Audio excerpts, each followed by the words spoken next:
Le droit. Alors nous allons débattre sur la question ai-je le droit de révolter si on touche à ma liberté? Et nous aurons une position commune sur la question. Il est libertaire de se révolter comme dans certains cas, quand les lois prennent trop de proportions sur nos libertés. À l'image du film Le vent de la liberté, on voit que les gens étaient réprimés et donc pour se révolter, ils ont choisi de fuir le pays. La Grèce est un moyen non violent de revendiquer les droits et ses idées pour les travailleurs. Alors j'aimerais juste intervenir pour me rappeler, est-ce que vous pouvez me rappeler simplement de quoi parlait ce film Le vent de la liberté? C'était sur les deux familles qui voulaient fuir Berlin-Est. L'Allemagne de l'Est. Voilà, pour rejoindre Berlin-Ouest parce qu'ils étaient réprimés. D'accord. Il est important de revendiquer ses droits lors de révoltes, mais sans rentrer dans la violence, même si dans certains cas, cela a fait avancer la situation, comme dans la Révolution française de 1789. Il ne faut pas l'utiliser, car dans d'autres cas, ça n'a mené à rien et ça fait plus de dégâts que ça a débouché la situation. Donc selon toi, si je comprends bien, tu es d'accord sur le droit de me révolter si on touche à ma liberté, mais il y a une ligne rouge, c'est la violence, l'utilisation de la violence. Après, dans une certaine mesure, nous sommes maîtres de notre liberté, donc se révolter permet de se faire comprendre. Et donc, tu estimes qu'on peut dépasser la ligne rouge qu'a posée ta camarade? Moi, je pense pas. D'accord. Continuez.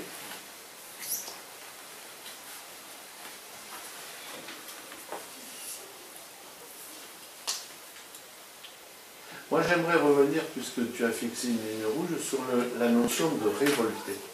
Qu'est-ce que vous mettez sous ce mot-là? Vas-y. Le fait de revendiquer ses droits, donc de dire avec quoi on n'est pas d'accord. Oui, donc de protester, de manifester. Et révolter, ça n'a pas une autre dimension?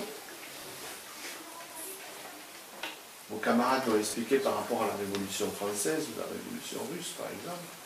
Révolter veut dire qu'à un moment donné, on ne respecte plus la loi, on ne respecte plus l'autorité. On dépasse la ligne rouge, si tu veux. Donc, pour vous, révolter, ça signifie défendre ses droits, manifester, etc. Mais ne pas forcément utiliser la violence. Donc, vous mettez un bémol sur le mot révolter. Est-ce que vous auriez besoin peut-être de reformuler la question? Ai-je le droit de protester si on touche à ma liberté? Est-ce que j'ai le droit plutôt que révolter? Est-ce que ce mot-là ne vous pose pas un souci? Vas-y. Aussi parce que ça montre qu'il y a de la violence et là, c'est parce qu'on cherche à faire de la violence. Tu peux prendre un exemple?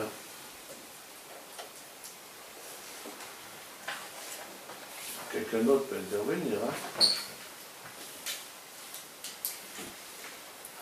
Oui. Dans le film, ils se révoltent parce qu'ils sont contre la loi, mais c'est pas violent, ils fuient le pays sans faire de dégâts. C'est un parcours individuel de deux familles qui se révoltent, refusent la loi et le système et décident d'en sortir. Est-ce que le mot révolte, voilà, est-ce que c'est une dimension, là, on va dire individuelle, de famille, plus ou moins individuelle, ou est-ce que c'est forcément une dimension collective, tout un peuple qui se soulève? Non, ça peut être individuel, puisque chaque personne a le droit de protester pour ce qu'elle pense être sa liberté. Mais voilà, il faut que ça reste à la limite de sans la violence. Sans la violence. Alors je reprends un autre exemple, je vais vous titiller toujours sur ce mot révolté. Les résistants pendant la Seconde Guerre mondiale qui ont fait l'engagement de résister. Se sont révoltés contre une situation, contre un régime, le régime de Vichy, contre un occupant, et ils ont utilisé la violence. Pas tous, certains n'ont pas voulu, ils ont fait du renseignement, ils ont fait, voilà. Donc, finalement, ce choix de la révolte, qu'est-ce que vous en pensez? Est-ce que c'est un choix individuel ou un choix collectif de franchir certaines lignes? Moi, je pense qu'on peut chacun individuellement apporter à la révolte, mais c'est quand même en effet deux groupes. pour toi, la révolte, c'est forcément un effet de groupe. C'est un effet de groupe où chacun apporte sa pierre à l'édifice. Qu'est-ce que vous en pensez? Ah oui, elle a raison parce que chaque personne se révolte pour ses droits, mais après, comme tout le monde a les mêmes droits, mais tout le monde ne va pas forcément, mais beaucoup vont protester contre eux. Elle parle surtout de l'engagement. Quel est le niveau d'engagement que chacun peut mettre? Je pense que tous vous êtes d'accord, la révolte c'est quelque chose de collectif, petit groupe ou grand groupe. Mais à l'intérieur, est-ce que l'individu a le choix de son niveau d'engagement? Est-ce que je vais jusqu'à la violence? Ou est-ce que je la refuse? Vous voyez ce que je veux dire? Qu'est-ce que vous en pensez?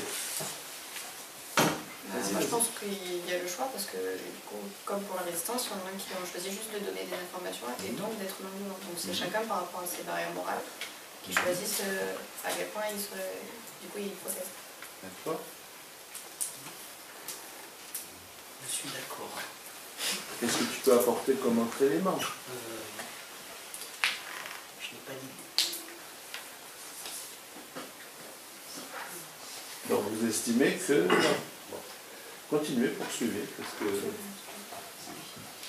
Alors je reviens moi vers le mot liberté. Qu'est-ce que vous mettez derrière ma liberté? Qu'est-ce qui vous semblerait essentiel et qui, pour vous, motiverait une révolte?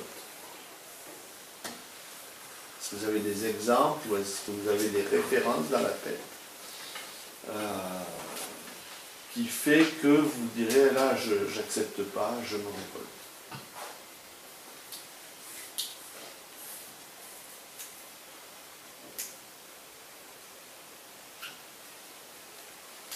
Oui. Les Juifs, quand on leur a supprimé leur travail, au sein de l'automne public. Oui. Pendant la Deuxième Guerre mondiale, oui. Il fallait qu'ils se révoltent. Parce que trop leur liberté. Donc pour toi, ça c'est un élément, le fait que, que certains êtres humains soient privés de droits, mais plus l'égalité, pour toi, ça c'est un élément de révolte. Et aussi, surtout, je trouve que c'est important de révolte parce que là, dans cette époque, ça a pris des proportions très importantes. Donc la révolte aurait permis peut-être de freiner cette évolution. Et donc ce type de menace sur l'égalité entre êtres humains, voilà, pour la discrimination d'autre forme, pour vous c'est un élément qui vous amènerait à refuser, à vous battre contre. Est-ce que vous voyez d'autres éléments qui pourraient être comme ça? Elle a avancé cette idée, par exemple, par rapport à l'antisémitisme. Est-ce qu'il y a d'autres éléments?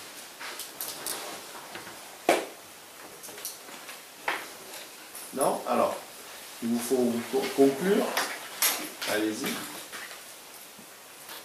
Qu'est-ce que vous pouvez... Faites-moi une conclusion sur votre position. Si vous n'avez pas d'autres éléments à rajouter, vas-y. En conclusion, je dirais qu'on peut donc revendiquer ses droits pour sa liberté lors de révoltes, tout en restant dans de certaines mesures, sans rentrer dans la violence. Alors ça, c'est ton avis, c'est ton choix.